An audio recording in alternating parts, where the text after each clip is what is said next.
Welcome to the deep dive. Hello. Today we're plunging into, well, a really fascinating stack of ancient source material. These are excerpts from the commentary on the Dhammapada.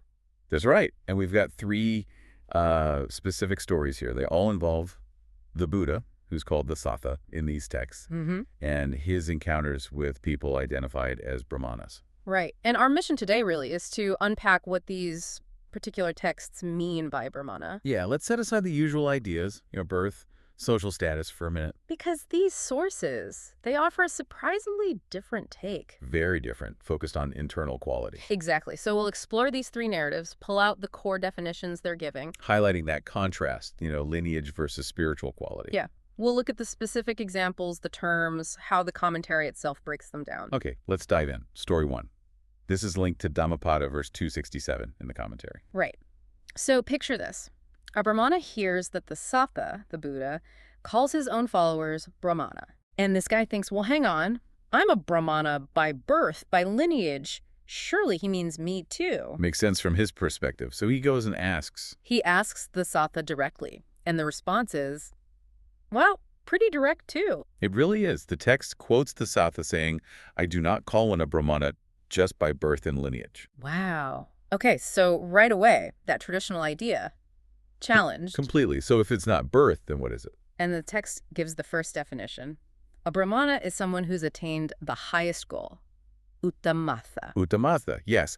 And the specific verse connected to this story, it elaborates on that. What does it say? It says, one who meditates, is stainless, seated alone, has done what needs to be done, is free from taints, and has attained the highest goal, that one I call a Brahmana. Okay, that's quite a list. How does the commentary explain these terms? Let's take meditates, Jay. Chaye. The commentary says, pretty simply, meditating by two kinds of meditation. Doesn't specify which two right there, but implies, serious practice. Okay.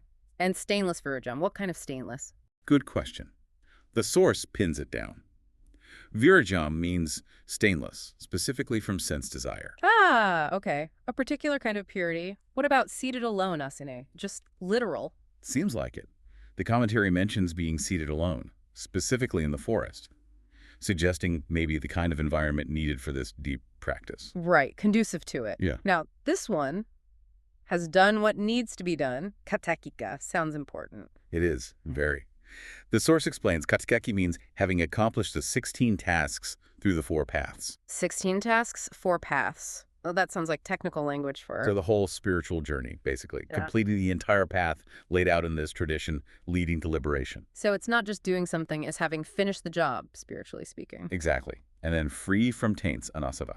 Anasava. What are these asavas or taints? They're usually understood as these core defilements or outflows, things like sensual desire, the desire for existence or becoming, wrong views, ignorance. The big ones. The really deep-seated ones. So being free from those. And finally, that term from the first definition, highest goal, uttamatha.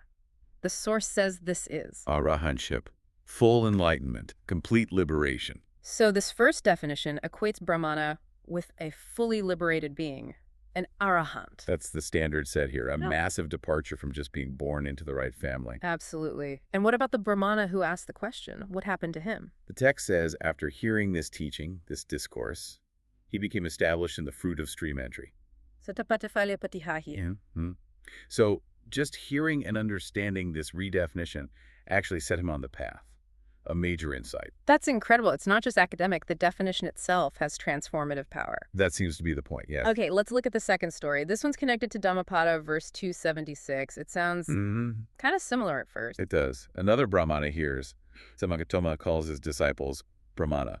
And again, the thought is, hey, I'm from a Brahmana lineage. That title fits me. So off he goes to ask the Sattva. Same basic question. And the answer, does it just repeat the first one? It reinforces the first point about birth, definitely. But it adds another layer. The Sattva says, I do not call one a Brahmana just because he is born in a Brahmana lineage. Okay, same start. But then he adds, but one who is without possessions or attachments and without grasping that one, I call a Brahmana. Ah, okay. Without possessions, attachments, and without grasping new element. Right. And the verse for this story really hammers home the contrast. What does this one say? I do not call one a Brahmana who is born from a womb, sprung from a mother, He is just a bhavati. A vivadi. What's that? We'll get to that. The verse continues. He is with kilesha attachments. One who is without kilesha and without grasping that one, I call a brahmana. Okay, so it explicitly mentions born from a womb, and sprung from a mother, Matasampava. Yes, the commentary clarifies Matasampava as born in the mother brahmana's womb. It leaves no doubt biological birth in the lineage is not the criterion. And this word, vivadi, how does the source explain that? It explains bhavati as someone who uses polite terms of address, like saying to others. It's a marker of social standing, perhaps. Okay, like saying sir or madam. Kind of. But crucially, the text says this bhavati is with kilesha. Kilesha, what are those described as here? Attachments, like greed and so on, the mental defilements.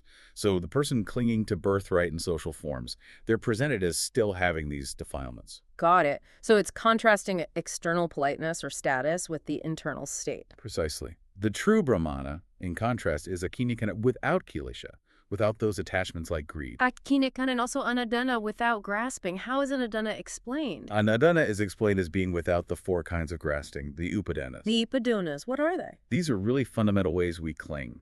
Grasping at sense pleasures, grasping at views or opinions, grasping at rules and rituals, and grasping at a doctrine of self. Wow, so freedom from those very basic forms of clinging. Yes. This definition adds that layer, freedom from defilements, kilesha, and from fundamental grasping to upadenas. It's not just the end goal, but the state of being free from these binders. And the result for this brahmana. Same outcome. Yeah. The text says he also became established in the fruit of stream entry after hearing this. Consistent. Understanding the real definition leads to progress on the path. Seems so. Okay, story number 3. This one's linked to verse 282, and the setup is quite different. It's pretty dramatic, actually. It really is. It involves a brahmana who used to own a slave. But that slave had since become a monk and attained arahantship, full liberation. An arahant monk who used to be his slave. Exactly. So the brahmana sees this monk, his former slave, walking for alms with the sattva. And what does the brahmana do? He goes up and grabs his robe. Yeah, grabs his robe and says, effectively, you're my slave, get back here. Still operating entirely under the old social rules of ownership. What a confrontation. The sattva sees this, of course. Right, and asks him, what is this, brahmana? And the brahmana just repeats, he is my slave. And then comes this incredibly simple but profound statement from the sattva. He just says, he has laid down the burden, brahmana. He has laid down the burden. That's it. That's the key phrase. And the text says, hearing just that he has laid down the burden, the brahmana instantly understood. Understood what? He realized he is an arahant. That one phrase cut through the social status, the ownership claim, everything. It revealed the spiritual reality. Wow. The power in that phrase. And this event is linked to our third definition, the verse. One who here and now knows the destruction of suffering, who has laid down the burden, and is disjoined, that one I call a brahmana. Okay, let's break down these terms based on the source. Suffering dukkasa, what kind? The commentary specifies it's the suffering inherent in the aggregates, khandha dukkasa. The khandhas, form, feeling, perception, mental formations, consciousness, the components of our experience. Exactly, the suffering tied up with those. So knowing the destruction of that specific kind of suffering. And knows the destruction here and now. Pajanati iti vahifakayamata. Means knowing it directly, experientially in this life, not just theoretically. Which is what the Arahant monk had done. Okay, and the crucial phrase, laid down the burden, panabara. How's that explained? The commentary offers a few overlapping explanations. It means having unloaded the burden of the aggregates themselves. Okay. Or it means being disjoined from the four bonds, sometimes called yokes, sensual pleasure, becoming, views, and ignorance again. Similar to the asavas. Very similar concepts, yes. Or it simply says disjoined from all defilements, dropping the whole heavy load. Right. And the last term, disjoined visayuta, does that just reinforce the idea? Pretty much. The commentary explains visayuta using similar terms. Disjoined from the four bonds, or disjoined from all defilements. It emphasizes the state of being completely untangled, unbound. So this third definition really focuses on the state of freedom itself. Knowing suffering's end, dropping the burden, being totally unbound. That's it. And the brahmana who owned the slave, the one who grabbed the robe, what about him? Just like the others, after hearing the discourse sparked by this event, he too became established in the fruit of stream entry. Amazing. 3 very different encounters, 3 redefinings of brahmana, and 3 people taking that first step onto the path because of it. It's remarkably consistent, isn't it? It really is. When you pull back and look at all 3, what's the big takeaway? Well, the most obvious thing is how the Buddha, or the Sattva here, consistently pivots away from birth, lineage, social status, anything external or inherited. He's not just adjusting the definition slightly. No, not at all. It feels like he's presenting a completely different framework for what makes someone truly noble or worthy of that title Brahmana. So if we stitch together the key qualities from these 3 definitions and their explanations, what does this picture of a Brahmana look like according to these texts? Okay, so first there's the ultimate attainment, reaching the highest goal, which is explicitly arahantship. Right, the end point. But it's also how you get there. That first verse mentioned cultivating through meditation. Being stainless, Virajam, specifically from sense desire. Maybe seeking solitude, seated alone. Exactly, and having done the work karakika, completing those tasks on the path, being free from those deep taints, the asavas. Then the second story added being akinikana without possessions or attachments like greed. And crucially, anadana, without the 4 fundamental kinds of grasping, the upadanas. Clinging to senses, views, rituals, self. Letting go of that basic clinging mechanism. And the third story emphasized the state of liberation itself, knowing here and now the end of suffering, dukkha kamatano. The suffering tied to the aggregates. Yes, and having definitively laid down the burden. Anabara being disjoined from those burdens, aggregates, bonds, defilements, utterly free. Taken together, it's a profound description of inner transformation and liberation. And it stands in such stark contrast to the Brahmana's first thought in those initial stories. I'm a Brahmana because I was born from a womb, sprung from a mother in the right family. Or even the third Brahmana's view. He's mine because I own him. Social status. It just completely flips the script. From who your parents are or what your social role is. What you have become inside. What have you purified? What have you let go of? What have you realized? So why does this matter for you listening today? This, ancient redefinition. Well, I think it's still pretty radical, isn't it? It suggests that what really counts, in a spiritual sense, according to these texts, isn't about the labels we inherit or adopt. Not about the groups we belong to or the titles we hold. No.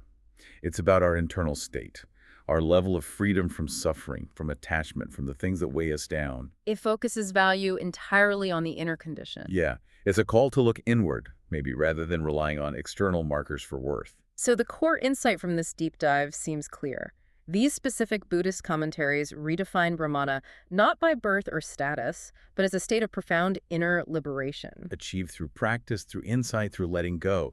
It's fundamentally about freedom from defilement and suffering. So let's leave you with a thought, drawing just from these texts we've looked at. Considering those descriptions being without grasping, without kilisha, like greed and other attachments, and having laid down the burden. The burden of the aggregates, the defilements. Yeah. Based on those descriptions, what aspects of your own life might feel like a burden that could potentially be laid down? Wow. Where might you notice grasping or kilya operating, as these texts describe them? Something to mull over, perhaps, reflecting on the internal state these stories point towards.